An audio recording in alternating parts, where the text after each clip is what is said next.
And hello, movie lovers. And tonight I have Tomeka with me. And guess what? We're going to be reviewing John Wick Chapter 2. This is actually one of my other favorite movies within the John Wick franchise.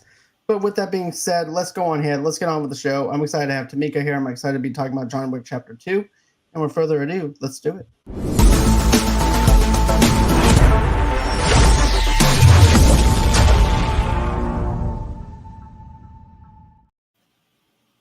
Hey, Tomeka. Hey, I love that intro, especially Alex. He's like, That describes Alex to a T, it does. right? Always with his mouth open. Hey, Alex. But anyways, we're not here talking about my co-host or anything, even though I love Alex to death. Yes, Alex. Yes. But, we're talking about John Wick Chapter 2. This movie came out in 2017. This movie also had a budget of $40 million. This movie actually made more than the very first film.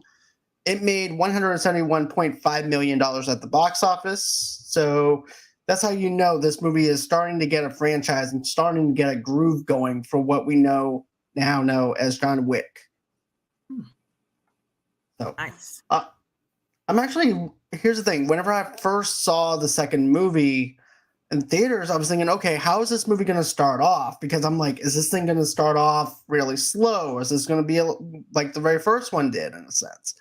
But no, it picks off very fast that you don't even feel the 2 hour and 2 minutes mark at all in this movie, which is something I really do like. What about you?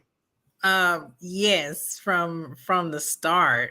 In my notes I wrote about there was a projection, like a movie projection. Do you remember that? And it was showing on the side of a building, and then the camera panned down to a guy running or falling off his motorcycle. It was kind of mimicking the projection. So you know what the tone of the movie is. It's like, boom, John Wick is back on the job. Exactly. We already know what we're getting. We already know the tone of the movie and stuff like that too, especially with everything that happened in the very first movie.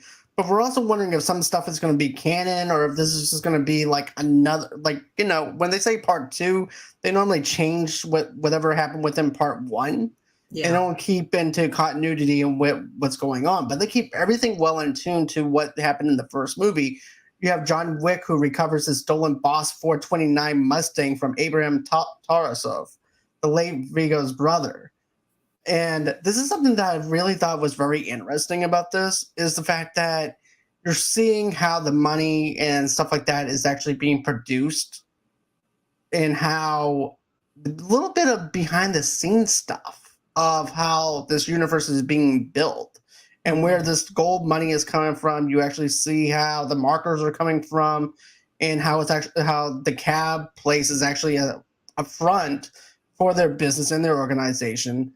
And I like how he calls Abram up, and then it goes back into that same tone that we had from before whenever the main bad guy, the main antagonist, winds up answering the same phone call, and this time it's John calling this guy Abram, and he goes, I'm here for my car.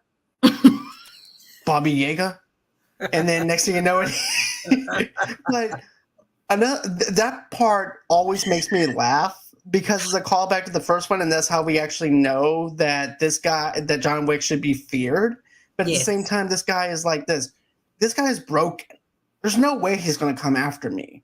He's already, even though he's describing everything that John Wick did in his past. Yes. And on top of that, you're going to keep his car, knowing what he did to your family, knowing what he did in his past, especially the part where he goes, he killed somebody with a fucking pencil.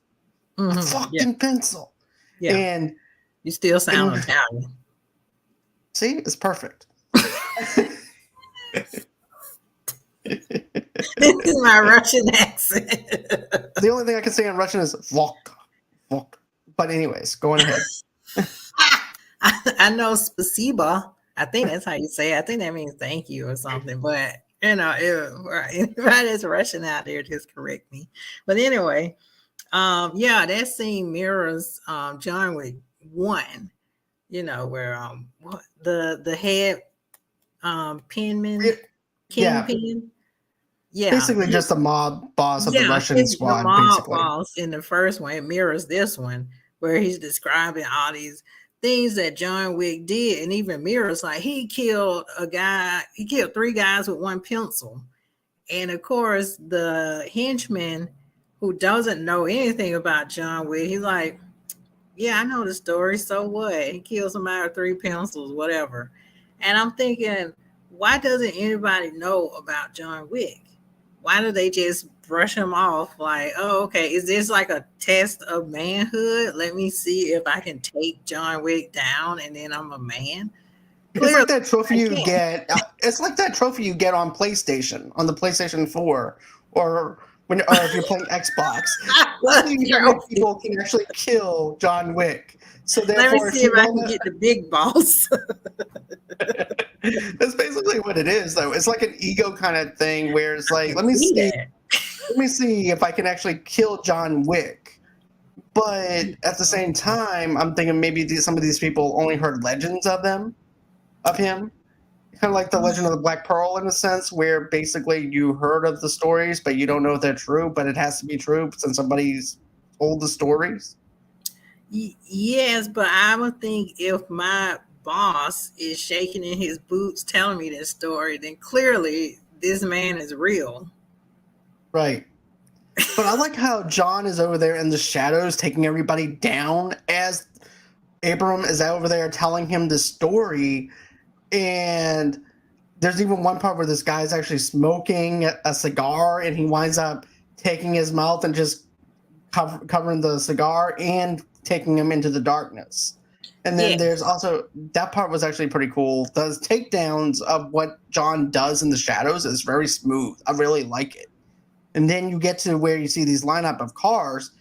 You know, if that was me, I wouldn't know where to actually start from because they're all covered up. So I'm thinking to myself, which one is actually my car? hmm, John just pulls down one cover and there's his car. yeah, that's not realistic. Because if John Wick was looking for his car and came out the grocery store, like, I mean, he would need a remote or something, you know. Right. I mean, I don't know how he just pulls down one, but this is John Wick, you know, he defies everything that's reasonable. Right, exactly. Forget logic. This is just one of those films that No you just logic. stuff popcorn in your face and enjoy the Yeah. ride. And that's what I Yeah. like about these films. It's just something that Don't you can think too enjoy. much. Yes. But Right. I do agree with you, just the choice of cinematography and how they shot him just in the shadows. It's like he either comes out the shadows or like one side of his face is covered in the shadows. It really pertains to the legend of him being this boogeyman type figure, you know. Exactly. And that's something that I really liked about it was how they actually keep that in tune. And then whenever he finally goes over to where the office is, he Mm. winds up killing the brother of that of the other mafia boss from the Russians from the brother. So and then after that he winds up taking his car back. And but while he's also doing this and everything too, I like the whole entire stunt work whenever he's in the car and then there's no shaky cam. You can see all the action sequences, which is Mhm. something that I liked in the first one. And then there's this one part that I really love is where John just takes the side of his car and just smacks one of the henchmen. Yes. It makes him hit one of the poles inside the parking garage. Yes. Yes. That was my favorite too.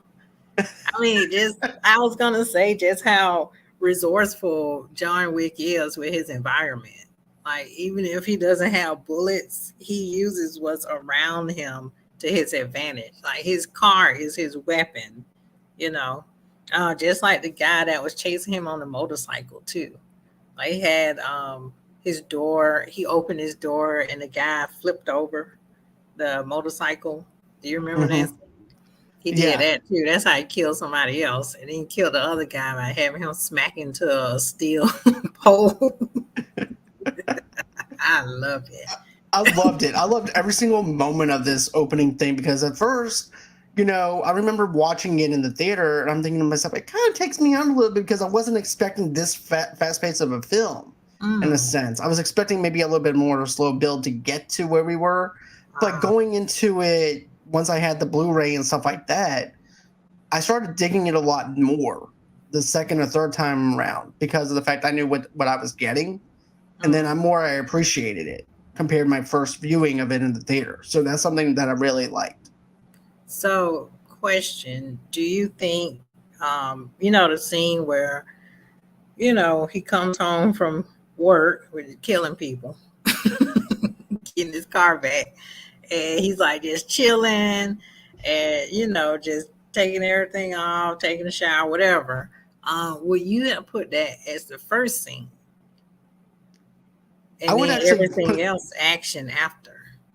yeah, I would actually have him going in, taking a shower, and stuff like that, and basically cementing the place where I actually put the where he actually takes the sledgehammer and breaks the floor Mm-hmm, mm-hmm.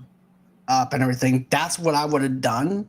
But I think it makes sense for them to do it this way and stuff like that too, because that car is just as important to him as the dog that died. So therefore, you can tell that it's only been a couple of hours since that whole entire thing too, because you actually see one of his wounds wind up being back open again. Continuity, yeah. Yep. So you wind up seeing that. So it's very continuity within the first film.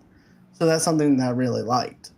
Yeah, I guess too it makes sense as well. I was trying to remember. I can't believe I forgot already how the last film ended, The and I last guess it was film he was just walking ended, from um the vet, right, yeah, with the and he got the dog. dog, and Yeah, then it ended. yeah, and then this one opens with him with in a car just trying to kill somebody that's Yeah, after him. So I guess it's we're along for the ride of Wick's journey. It's like never ending journey of him. right, Like, okay, I'm trying to find my car now. And like you said, exactly, his wound from the first film was reopened. right. But then get this: John is also visited by the Camaroa crime Mm, boss, San Antonio D'Antonio, who reminds him that he helped John complete the impossible task that they mentioned in the very first movie, where it was like an impossible task to the point where if he completed it, he could retire, which allowed and then of course he winds up marrying Helen, and in return, John swore to a marker, an unbreakable vow symbolized by blood oath and mm, some medallion. mm. Yeah, that yeah, it is an interesting mythos. We're starting to learn about the mythos of this underground organization. Very cult like too, like blood oaths and things like that. Very, yeah. I don't have a word for it. It's just really intriguing that I so to me, when he was doing the impossible task, in my mind, I'm thinking, oh, he did this by himself. But like Hmm. you said, when Santino comes, he's like, oh, okay, I'm here for my favor to be returned. Because he had Right, help from him in order to get out the game. right. But here's the thing, though. Just like how the other villains in this story plays out, they've Mhm. only heard the impossible task, and they Mm, don't know how that impossible task has taken place. So mhm. we're thinking, and they're also thinking that John took all these, whatever the impossible task was, and stuff like that. We're thinking that he did it on his own as well, Yeah. up until this point. So in a certain aspect, we're actually in the minds of the villains in this movie, where basically all we heard was the legends about how this impossible task happened. So we're in Mhm. the dark just as much as they are. So did he really kill three men with one pencil? I think he did do that. That I think he did do because clearly we saw that in the subway scene. Because I remember in the theaters, and I remembered this, I said, I want to see that. And then when they and then when they show it, I'm like, ooh, I like this. Yeah, okay. I guess I give him that 1 point. But he didn't Or like really 3 points. he didn't really do this impossible task by himself, though. No. But I do like the marker idea. Yeah. And the fact that it plays into kind of, like I said before, kind of like a Pirates of the Caribbean mythology kind of feel to it. In a sense, because they have their own politics and their own rules and their own regulations on how they do business and handle things. So it has that kind of feel to it to me on that kind of aspect. And seeing that medallion, seeing him having to do the marker, and he winds up telling Antonio, no, he's not going to do it. Yeah. And so go against the rules. Right. And he goes, well, John, there's going to be consequences. So when he declines it, so Santano We can call him retaliates. San Antonio. Well, anyways, he retaliates by destroying John's house with a grenade launcher. And then John survives and travels to the Continental Hotel in New York City, where Winston reminds him that if he rejects the marker, he will be violating one of the two unbreakable rules of the underworld. No killing on continental grounds and honoring every marker. Okay, this is the other question.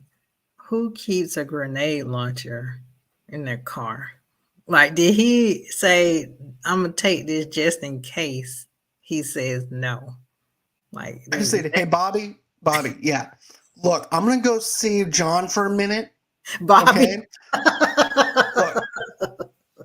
Look, you're the only American guy on here. You have the most basic name. I'm Antonio. There can only be one. So, anyways, Bobby, I need you to go on ahead. I need you to pack your grenade launcher in the car, just in case John says no. What are we going to do with the grenade launcher? You'll know what to do when he says no. Yes. Just fire it in John's home. Yes. And blow it up. Also pack my hair gel. Because he had like really good hair. Like it was part to the side, and he had a little curl falling down. It's like, oh snap, that's cool. He's very stylish. Hey, what can I say? That's how mafiosos do it, you know? I see that. Yeah. Right. And then they had what's her name? The female henchman. She played in a lot of movies. Oh, Ruby Rose's character. Yes, the one that all the straight women are like, she could get it. I tell you what, I have a crush on her though too. Like no lie. Yeah. See? Yeah. But you know, even Ruby Rose has like a significant part in it, but she plays someone that's deaf, which I thought was, and she plays a character named Aries. Yes, but she is giving all the deaf people a bad name. Can't play like this is like with black people playing drug dealers, and now she want to go play a henchman for the deaf people. Like, how is she representing the community? Oh my God. Okay. Anyways. So this is another thing that I thought that was actually pretty cool. Email John for comments. I am not responsible for anything Tomeka says. Where's my disclaimer? You supposed to have my disclaimer scrolled at the bottom. But you know, okay, so then he winds up blowing up John Wick's house. Yeah. Then John is sitting there being pissed off. And so he winds up going over to the Continental. And as he's walking, he still has the same clothes that he has. He doesn't, because he doesn't have a house, of course, but I just thought it was hilarious. I just thought it was hilarious. He just goes on ahead, walks, but of course he also tells John Leguizamo's character too, before that happens, to fix up the car that he banged up. Mm-hmm. And then that's whenever we had that whole entire thing with Antonio. But when he walks up to I like this part at the Continental, where basically you wind up seeing the concierge again, and he says, "Is it okay if my dog stays up for here for a minute?" He goes, "Yeah." What's his name? He doesn't have one. His name is Dog. Mm-hmm. Mm-hmm. But I like how Winston breaks down the rules of the fact that there's no killing on the Continental grounds and honoring every marker. because it makes us feel like, okay, well, there's a safe haven, more than just a safe haven for them. They're not allowed to kill anybody.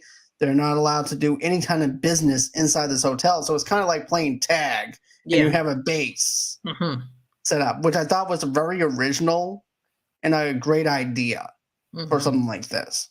Yeah, which is why I'm waiting for the series. And I was confused. I know this is a bit off topic, but I was confused because I was trying to read where the series, the Continental, was streaming. Because one said it was on Stars, and then another said it's on Peacock.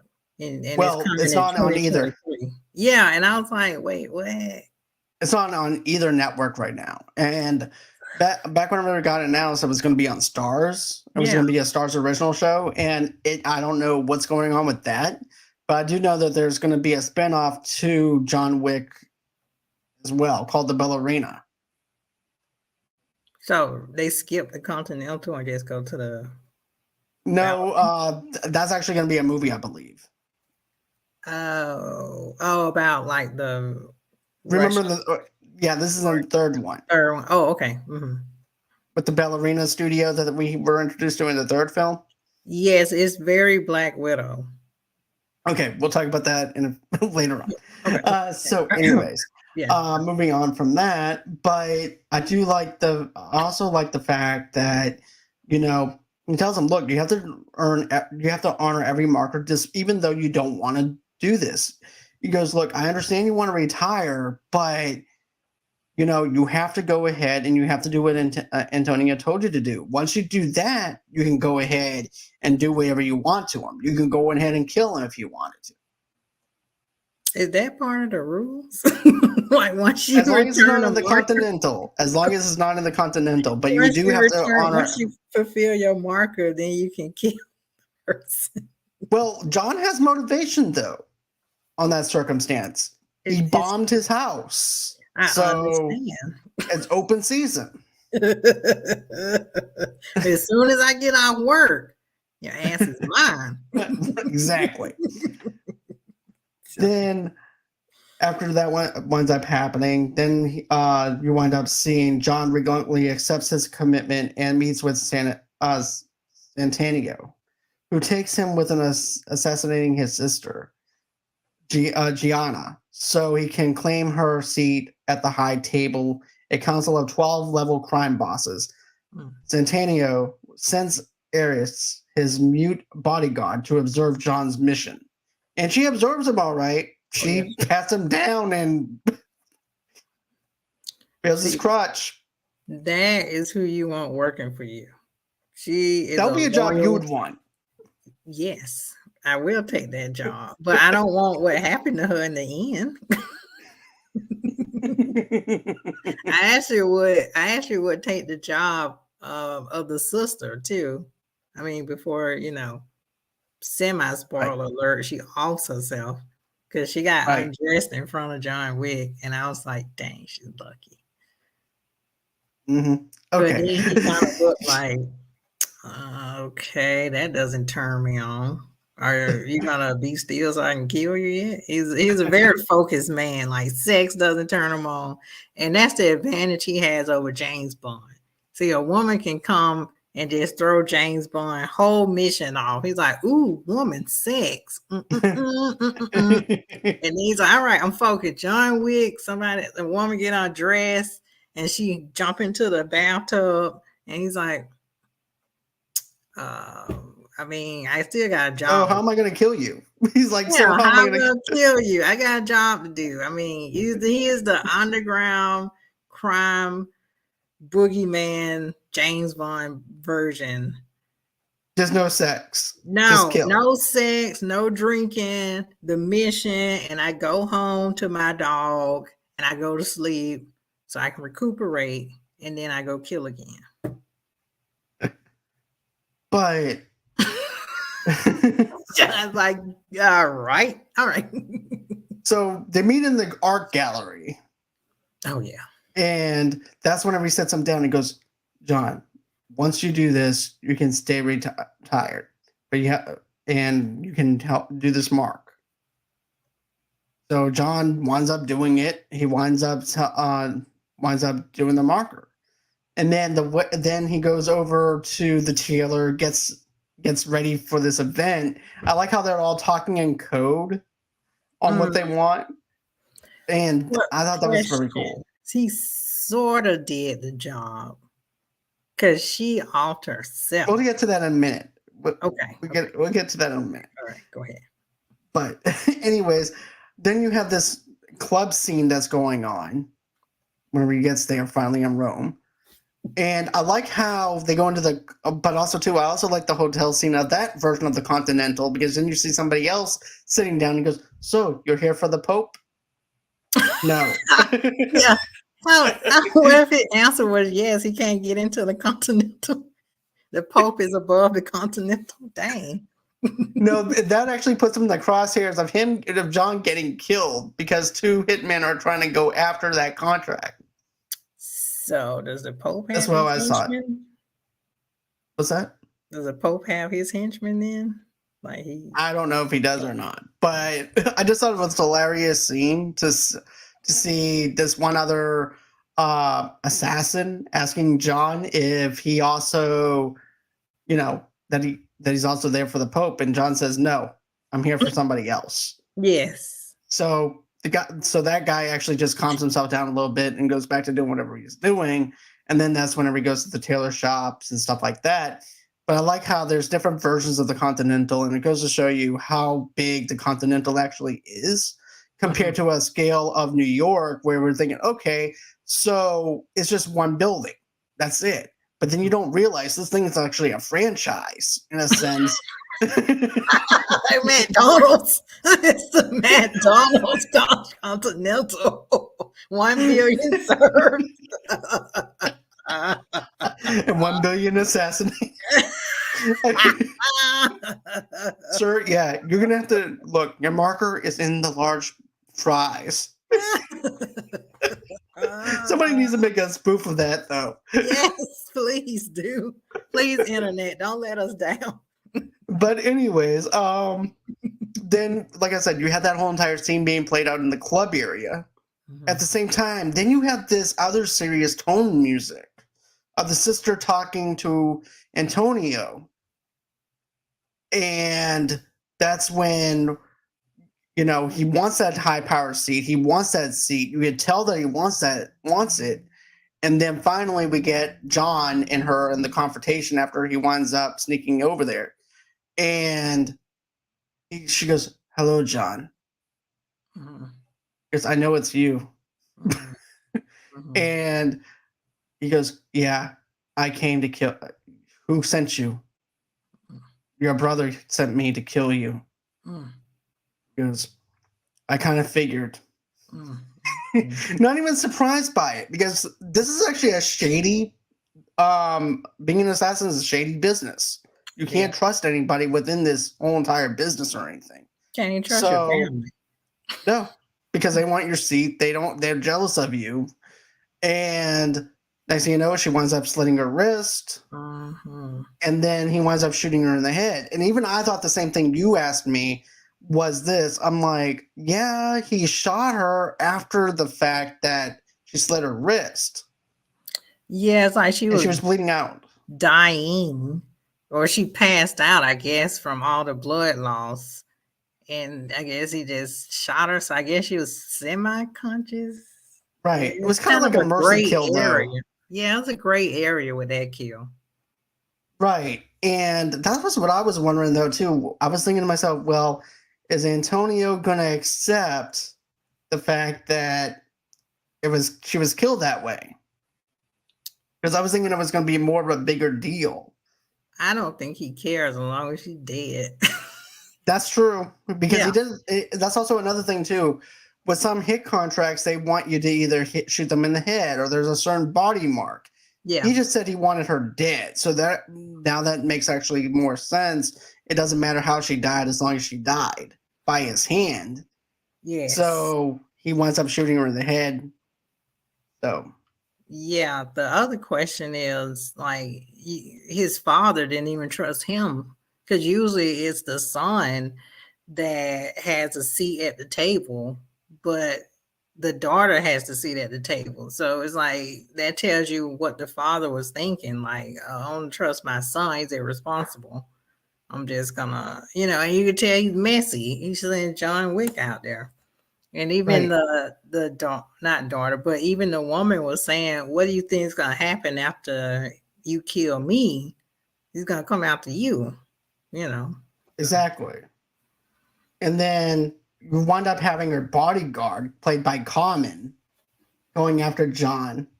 And this is what, as John leaves, Gianna's bodyguard, I think it's Casson or Cassian, something like that. Cassian. That's it, Cassian.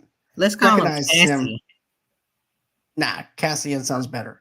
Recognizes him and realizes that he was sent to kill Gianna and attacks him. John flees to the catacombs where he is double crossed by Ares and San Antonio's by his henchmen who intend to tie up loose ends by killing him.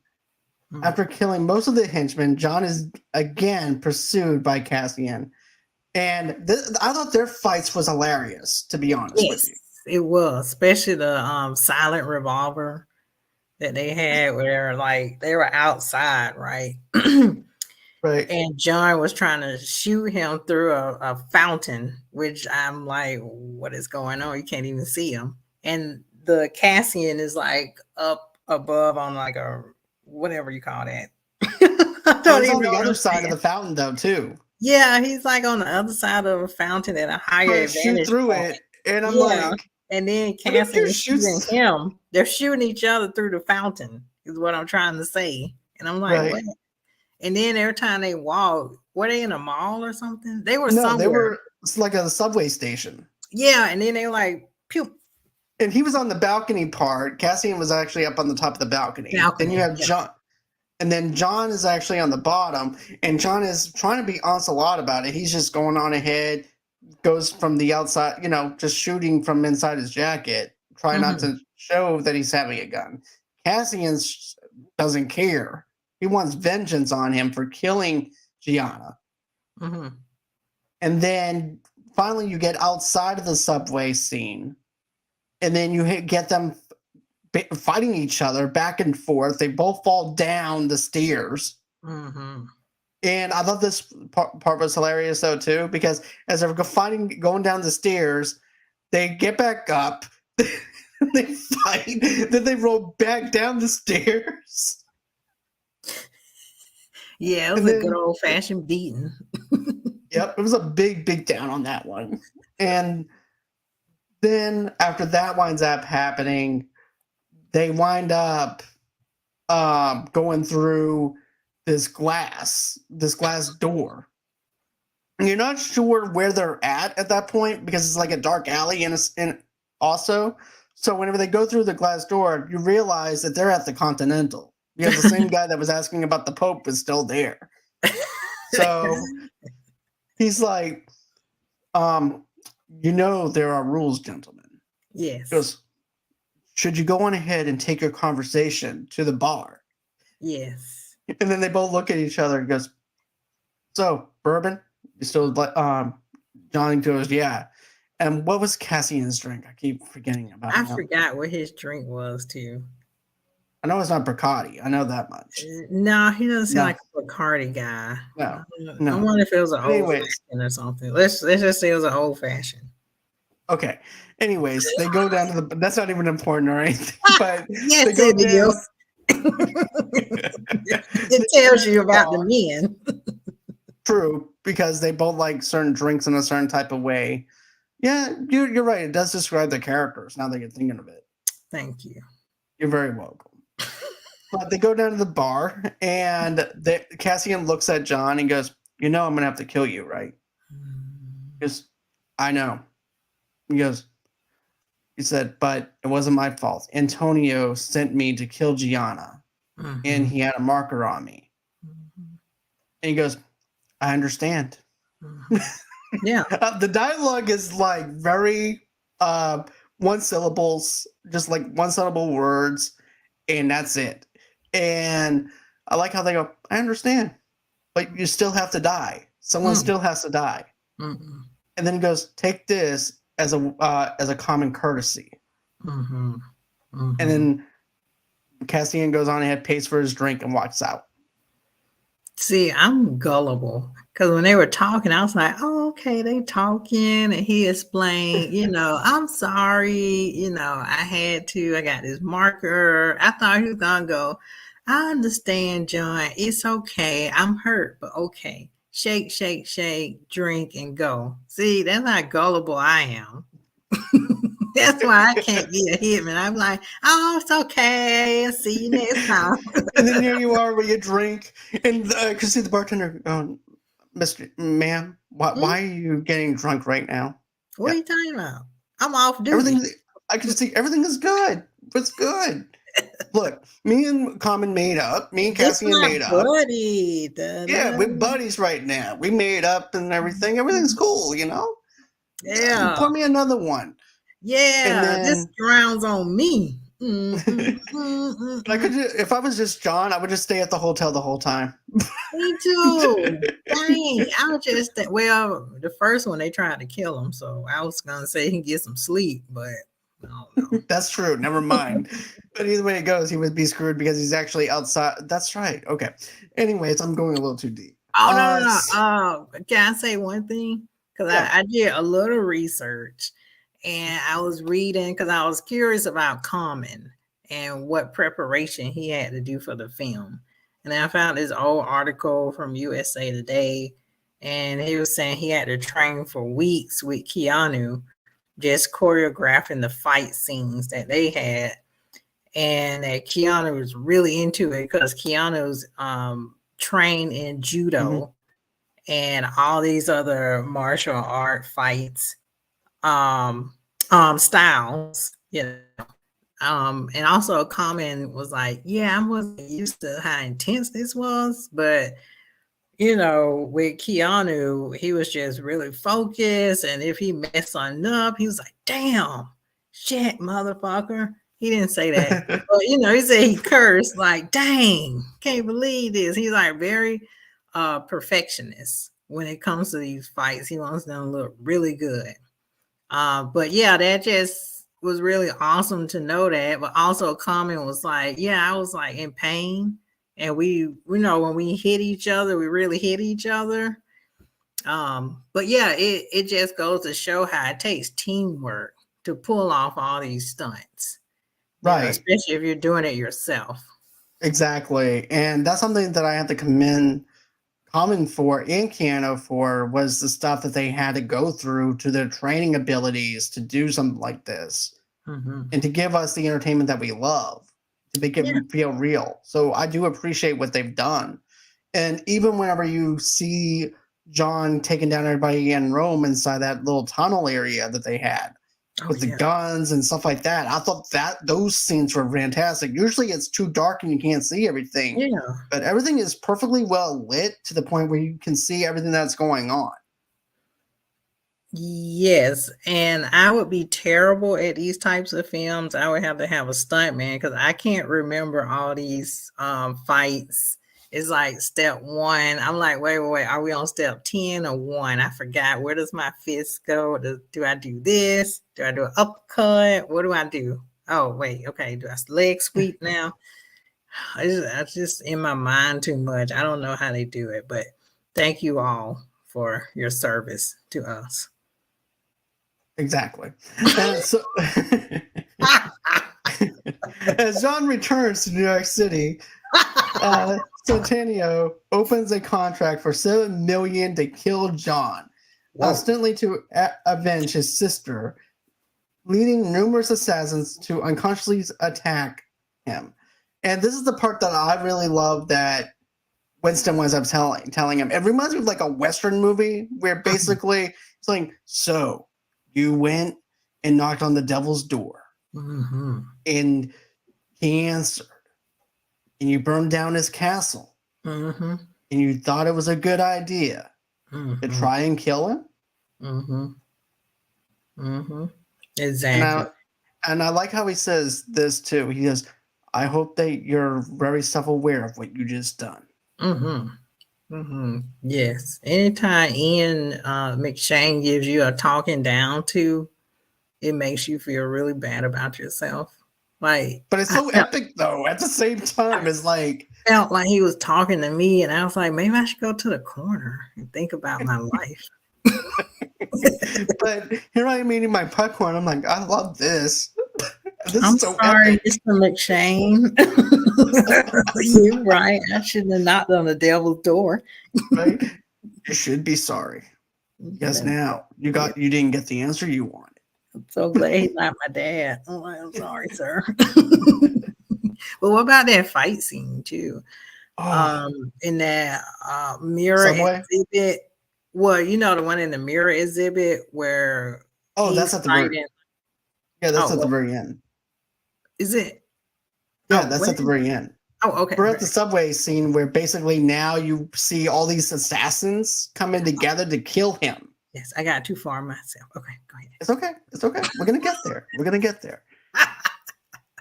But the thing that I really liked about the subway scene was the fact that you finally got to see a bunch of assassins trying to take down this person.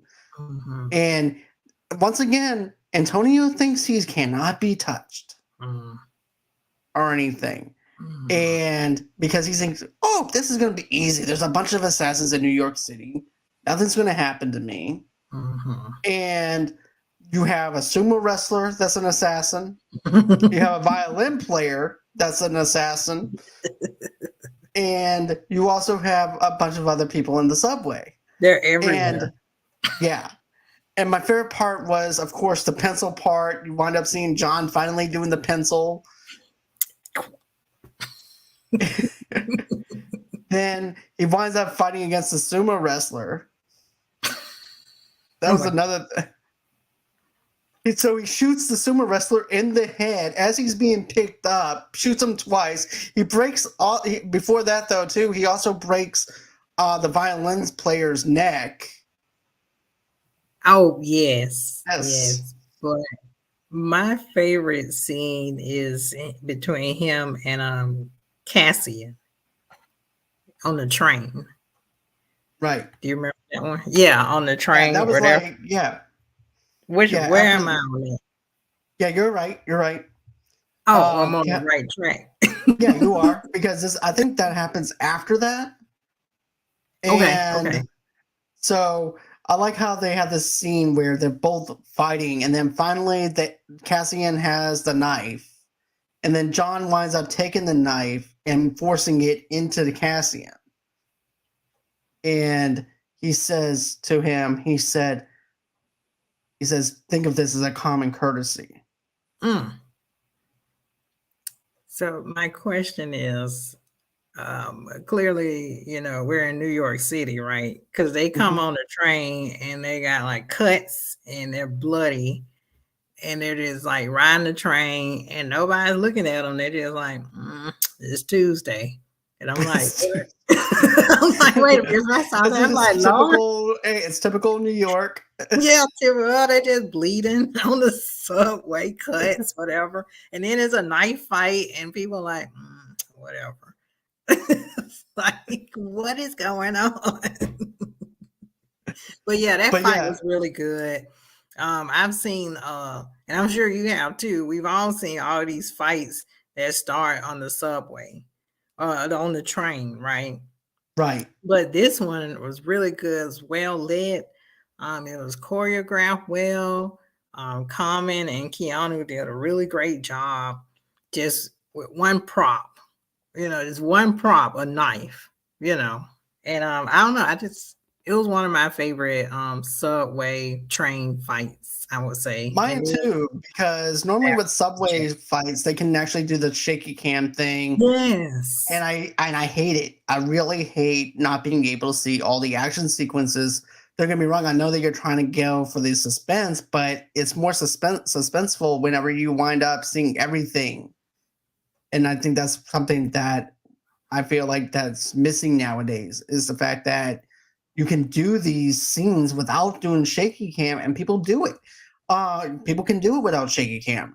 The worst movie that I've seen was Snake Eyes.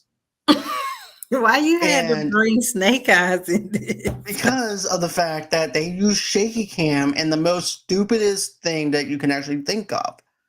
The person's on the cell phone. And shaky cam, I'm like, can we please not use the shaky cam while the person's on the cell phone? There's no reason for it. John, when did that movie come out? 2022, I think. Snake Eyes? I think so. I'm pretty Nick sure. Cage? No, not that one. I'm talking about the G.I. Joe Snake Eyes. Oh, okay, never mind. That was in 2021. I was a year off. Oh, I didn't see that movie. Okay. I wish I didn't. Anyways.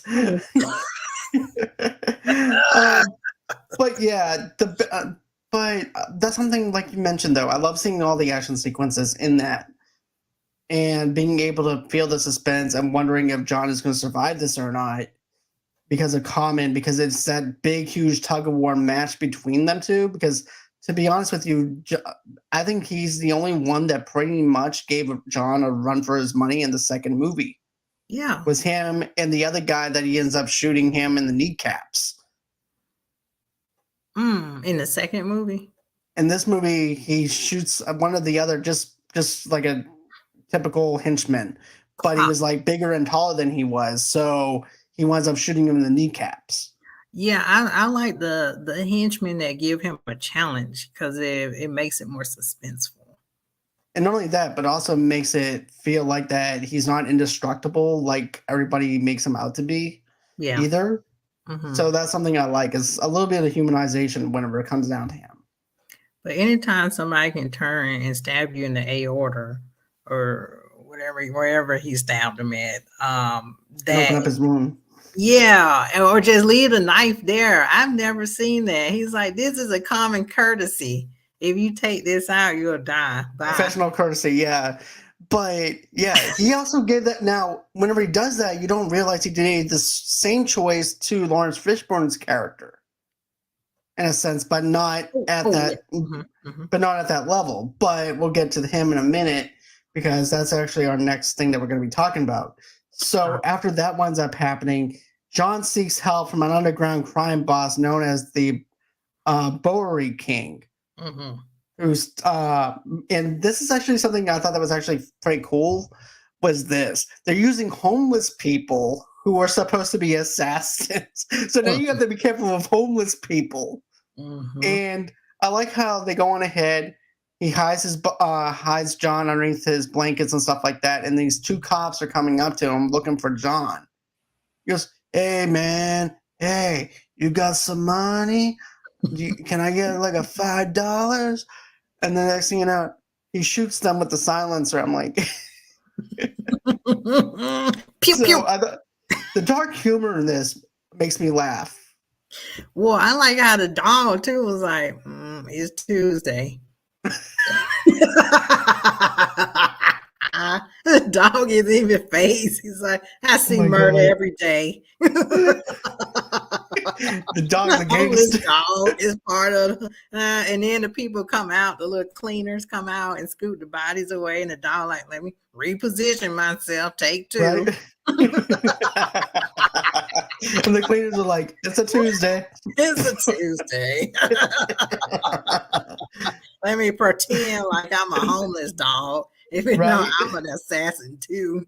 Right.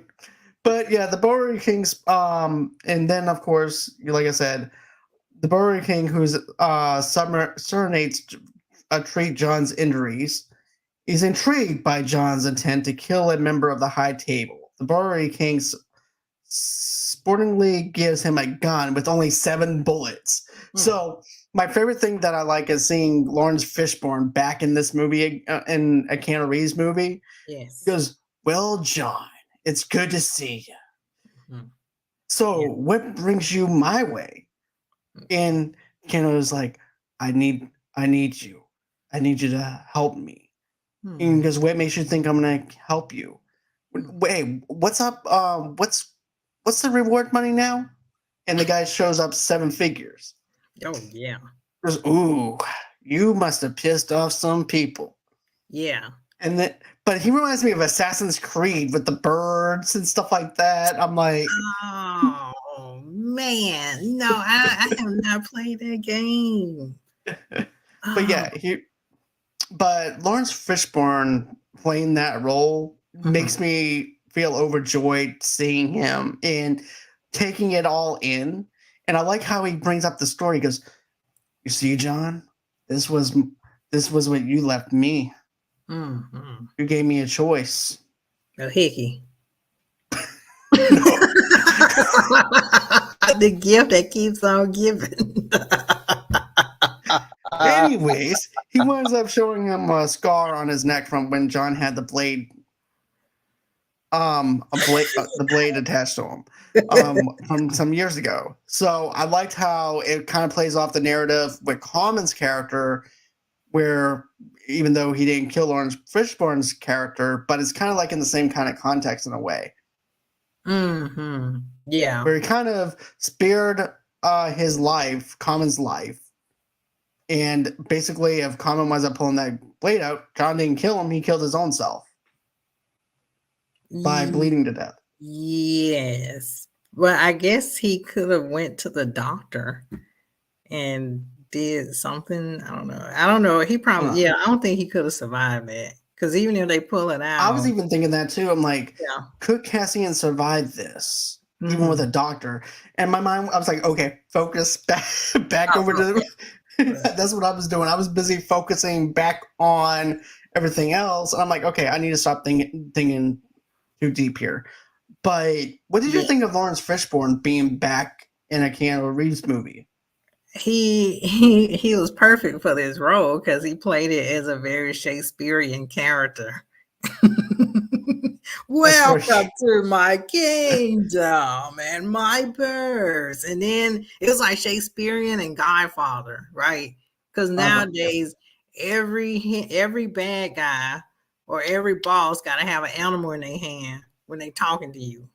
And he had a pigeon in his hand, rubbing the pigeon, like Marlon Brando rubbing the cat and he's talking to people. He rubbing a pigeon. He's like, well, Mr. Wick. And the pigeon is like in the conversation. And she's like, what? Moving her neck and stuff. His or her neck. But yeah, I think it was really genius to use pigeons too. But in the third movie, he explains why he uses carrier pigeons to get his message out. But yeah, I think the Bowery King is the smartest of all the underground henchmen because he has the homeless people. He knows the whole city. He knows the tunnels. He knows how to get in every building everywhere across the city, and he has a wide network. And I love it. I love it. But he's on I don't know, he's probably like the lower kingpin, but he's on the lower tier. Estimated. Yeah, he people, they don't seem to take him seriously because I thought they would know about him, right? Like these other kingpins would know this is the Bowery King. Yeah, but is he calling himself the Bowery King and says himself as a Bowery King in his own mind, or is it just to them just another basically just another assassin? Yeah, but I guess you got all these assassins on the street, and if they come across a homeless person, when they know, oh, that's the Bowery or the whatever, that's one of his men. It seems not necessarily, because I guess if you're walking across a homeless person, they might actually think, oh, that's just a homeless person. They're not thinking that they're just a network of people, in a sense, I guess. That's what makes him the smartest of all. Yep. Yes. But I like how John tells him, so are you going to give me a gun or not? He goes, give this man a gun. Yes. So he winds up giving him a gun with 7 bullets. He goes, only 7 bullets? Why? He goes, $7 million. 1 bullet is $1 million. Gave that man 7 bullets. But knowing John Wick, as resourceful as he is, he doesn't even need 7 bullets because he used the environment around him. Right. And John, of course, is wanting him to direct him back over to the museum where Centennial is actually being held at the gala. John pursues him throughout the museum, killing his remaining henchmen, including Ares, who gives Antonio enough time to escape to the Continental. And this is the scene that you were talking about with the mirrors and stuff. Okay. Yeah, the mirror exhibit. I thought it was really cool, especially how the camera shoots from a downward angle and then facing up, you can see the fight as well between the two and how that's choreographed. And you can see it from all angles. And I thought that was really cool. That was a really cool scene. And also, too, I like how you have two different styles of music going on here. You have the really action-packed music, and then you have the really zen music. Welcome to the mirrors. Let me help you center yourself. Yes. And then you have, I'm paraphrasing, but I love that action sequence for that same reason, though. Is because of the fact you get to see everything, and as that, when we feel like we're actually in those mirrors with John, so we're wondering where's those bad guys coming from, where's those henchmen at? Just as John is going through these mirrors and he's taking one step at a time, and then he's going through the mirrors, and then Ares comes over there, and that's when he winds up killing her. Yeah, and what about her entrance too, when John is like coming toward a mirror and then it opens like a sliding door and there she goes. She's like pop, pop, pop. You know, very 3D. She's like, came for blood, you know? It was awesome. And that's the one where they tilted the camera downward and you can see both of them fighting. And John Wick does not discriminate. Women, men, children, whoever wants a piece of John Wick can come get it. What do you think of John, how he killed her, though? Oh, that was awesome. But also, I was like, you killed a deaf woman. But then she's a henchman. So I was very conflicted by that. But John Wick wasn't. He was like, if you trying to kill me, I don't care. If you deaf, not deaf, you gonna die today. That's John Wick. Time for your little scroll. Okay, so you know me well enough to know when I'm about to do it. So I'm just talking about John Wick. Shut your mouth. Oh my God. Okay. So then he goes. Then of course Antonio winds up going over to the Continental, eating a steak dinner, where he intends to remain indefinitely in the sanctuary. Despite Winston's warnings, the exasperated John shoots and kills Centennial in the Continental Lounge. Now, I was like, damn, dude, you just escaped the mirrors and you're already getting a steak? I'm like, that's pretty fast service. That's his last meal, too. Yep. That's how I would want to go out. I want to go out eating a steak. Yep, red wine. He's like, John, that's how cocky he is. And I understand why his dad did not give him a seat at the table. Because he is just too cocky and stupid. And arrogant. Like, yep. John Wick ain't going to kill me, not on continental grounds. I'm just going to have my steak and my red wine. John, well, welcome. How are you? Oh, you can't touch me, John. Can't touch this. Dun, dun, dun, dun. Pow. Right in the head. And then Winston's looking at him like a disappointed father. John, he goes, don't do it. John, don't do it. Don't do it, John. You know the don't rules. Do it. And then all of a sudden he shoots him and goes, what did you do? John, what did you do?